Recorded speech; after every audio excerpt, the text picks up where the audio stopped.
So let's talk about how you can send a password protected email in your iCloud. Let's get started. So what you are most likely referring to is some sort of attachment or some file which you send and there is a password on it. Now the whole email cannot be password protected, but some attachments or some important files most definitely can be. And in order to do that, you'll likely need a software. So for example, you might get an app like this one. And using this application, you have the ability, you can see there is an ad, which I have to wait out, but okay, so let me just close it out.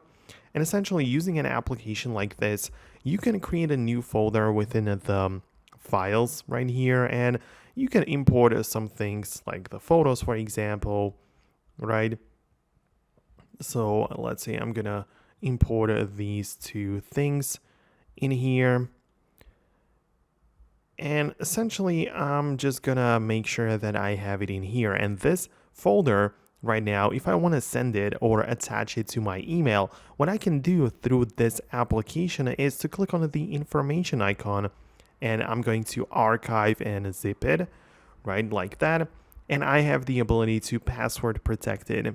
So I can enable the password. Of course, using this app, they ask you for a payment, right? So you can go ahead and do that. There are other apps which might not work this way, but the general principle is the same. So you can and have the ability to lock the files right there, and then you have the ability to attach the locked folder to your email and send it over to someone.